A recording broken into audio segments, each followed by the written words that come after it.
კომპანია რუსთაველი რებრენდინგის შედეგად უკვე სერპენსის სახელით განაგრძობს ოპერირებას ბაზარზე. რუსთავის ნავთობპროდუქტების გადამამუშავებელი ქარხანა მუშაობას ახალი სახელითა და სიმძლავრეებით ანახლებს. ამერიკული სტანდარტებით აგებული საწარმო რუსთავ ოილი ოპერირებას სერპენსის სახელით აგრძელებს. საწარმო დღემდე აწვდის პარტნიორებს ბიტუმს, პროდუქტს, რომელიც ასფალტის წარმოებაში ერთ-ერთი ყველაზე მნიშვნელოვანი კომპონენტია. კომპანიის წარმომადგენლების ინფორმაციით, სახელის ცვლილების გარდა საწარმო საცავების საერთო მოცულობას 20,000 ტონამდე გაზრდის. რის შედეგადაც იგი პარტნიორებისთვის უმაღლესი ხარისხის პროდუქტის უწყვეტ მიწოდებას უზრუნველყოფს. გამოცდილი წარმოების ახალი ეტაპი სარკინიგზო ინფრასტრუქტურის სიმძლავრეების გაზრდას და რვის ნაცვლად 32 ვაგონ ცისტერნის ერთდროულად მიღების, დაცრის და დატვირთვის შესაძლებლობას აჩენს. კომპანიის წარმომადგენლები ამბობენ, რომ გაზრდილი სიმძლავრეებით იმპორტის დიდი წილის ჩანაცვლება მოხდება. სამმავლოდ განიხილება პროდუქტის ექსპორტიც. ქარხნის ამ ეტაპზე მთავარი პროდუქტი არის საგზაო ბიტუმი, რომელიც წარმოადგენს ასფალტის უმთავრეს კომპონენტს და ეს მეტწილად განსაზღვრავს თავად ამ გზის საფარის ხარისხს. მთავარი და მნიშვნელოვანი არის ის, რომ ჩვენს ქარხანას თავისი მაღალ ტექნოლოგიებიდან გამომდინარე შეუძლია სხვადასხვა რეგიონის კლიმატური პირობების შესაბამისი ბიტუმის წარმოება, 6 სხვადასხვანაირი მარკის.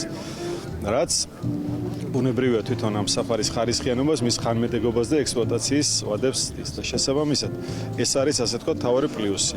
მოხდება ის, რომ იმპორტირებული ნედლეულის ნაცვლად უკვე ადგილზე მოხდება მისი გადამუშავება და უკვე სახელმწიფო იქნება ასე ვთქვათ ეკონომიკურად დამოუკიდებელი და სტაბილური ამ მიმართულებით. სერპენსის მაღალტექნოლოგიური საწარმოს მშენებლობის პირველი ეტაპი 2019 წელს დასრულდა და დღემდე საწარმოს განვითარებაში ჯამში 30 მილიონი ლარის ინვესტიცია განხორციელებული. სერპენსმა წარმოების განვითარებისთვის სახელმწიფოს დახმარებაც მიიღო. რუსთავში სამრეწველო ზონაში კომპანიას პირობა დადებულ საკუთრებაში 10 ჰექტრამდე ტერიტორია გადაეცა. როგორც ეკონომიკის მინისტრი ლევან დავითაშვილი ამბობს, მსგავსი ტიპის საწარმოების განვითარება ქვეყანაში ინფრასტრუქტურული პროექტების ხარისხიან განხორციელებას ხელს შეუწყობს. კომპანიას გადაეცა მიწა, რომელიც 7-8 წლის წინ ფაქტიურად აქ არაფერი არ იყო ტრიალი მინდორი და დღეს ჩვენ თანამედროვე სტანდარტების შესაბამისი საწარმო მივიღეთ, რომელიც ჩვენი ქვეყნის ეკონომიკის განვითარებას კიდევ უფრო მეტად შეუწყობს ხელს, ასევე ჩვენი ქვეყნის ინფრასტრუქტურულ გაუმჯობესებაში დიდ წვლილს შეიტანს. ეს არის დამატებითი ბიზნესულობის ცენტრი, დამატებითი ეკონომიკური ცენტრი, თვითონ ქალაქ რუსთავის და რეგიონის და ქვეყნისთვისაც ასე ვიტყოდი, იმიტომ რომ ფაქტობრივად ამ საწარმოდ ხდება იმპორტის ჩანაცვლება კონკურენტუნარიანი პროდუქციით, რომელიც თავისთავად შესაძლებლობას მისცემს, რომ პირველ რიგში ადგილობრივი ბაზარი დააკმაყოფილოს და კონდეს საექსპორტო პოტენციალი. საგზაო ინფრასტრუქტურულ პროექტებში ერთ-ერთი მნიშვნელოვანი კომპონენტია, ჩვენთვის ძალიან მნიშვნელოვანი, რომ ქვეყანაში გაიხსნა აღნიშნული საწარმო, რომელიც გამოუშვებს ხარისხიან პროდუქციას და ხელს შეუწყობს ჩვენი ინფრასტრუქტურის, საგზაო ინფრასტრუქტურული პროექტების განხორციელებას. სერპენსი ადგილობრივ ბაზარზე ათეულობით კომპანიასთან თანამშრომლობს და შესაბამის ნედლეულს მათ უწყვეტ რეჟიმში აწვდის. ურთიერთობაში გამოცდილი პარტნიორები ამბობენ, რომ ადგილობრივი წარმოების გაძლიერება იმპორტის ჩანაცვლების წინაპირობაა, რაც მათ პროცესებს გაუმარტივებს. მათი თქმით მოიხსნება ხარისხთან დაკავშირებული პრობლემები, რაც იმპორტირებული ნაწარმის შემთხვევაში ერთ-ერთი მთავარი გამოწვევაა. ლავრეების ზრდა რეალურად გამოიწვევს ბაზარზე წილის ზრდას მათი პროდუქტის. რაც მნიშვნელოვანია ქართული რეალობისთვის, იქიდან გამომდინარე რომ წინა წლებში 90% იყო იმპორტირებული საქონელი.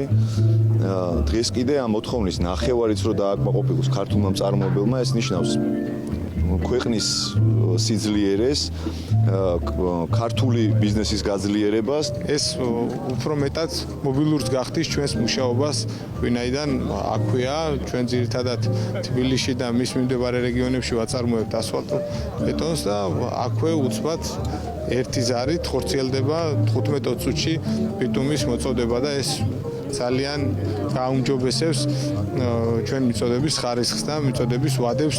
საწარმოში დღეისთვის 70-მდე ადამიანია დასაქმებული, მათი ძირითადი ნაწილი კი ადგილობრივი მოსახლეობაა. კომპანიას გეგმაში აქვს 10-მდე მაღალკვალიფიციური საერთაშორისო გამოცდილების მქონე სპეციალისტის ჩამოყვანაც, რომელთა უშუალო ჩართულობითაც საწარმოს თანამედროვე სტანდარტებით ექსპლუატაცია განხორციელდება. ამასთან კომპანიის წარმომადგენლების თქმით, საწარმო მაღალტექნოლოგიური დანადგარებით არის აღჭურვილი, რაც წარმოებაში გარემოზე მავნე ზეგავლენის პრობლემას ხსნის. უნიშნულოვანესია ეკონომიკური განვითარება, წინსვლა უბრალოდ რუსთავს კიდევ უფრო განსაკუთრებულად გვადარდებს ხოლმე ეკოლოგიის ბედი და აი ესეთი საწარმოები არის კარგი მაგალითი, როგორ შეიძლება შევქმნათ ახალი სამუშაო ადგილები და თითოეული ადამიანი არის სწორედ რუსთაველი, ვინც აქ არის დასაქმებული, განმოვითაროთ ეკონომიკა და ამ დროს ეკოლოგიაზეც ყველამ ერთად ვიზრუნოთ. ასევე განსაკუთრებული მნიშვნელობა აქვს ჩვენი ქალაქისთვის სოციალურ პასუხისმგებლობას, რომელსაც ძალიან ხშირად ეს კომპანია გამოხატავს. სერპენსის პროდუქციის ასორტიმენტი უახლოეს მომავალში კიდევ უფრო გაიზრდება. კომპანიაში მაზუთის გადამუშავების დაწყებას აპირებენ. საწარმოში, რომელიც ადგილზე ამოქმედდება, საბაზო ზეთების, გაზოილის, გუდრონისა და სხვა ნავთობპროდუქტების წარმოება უნდა დაიწყოს.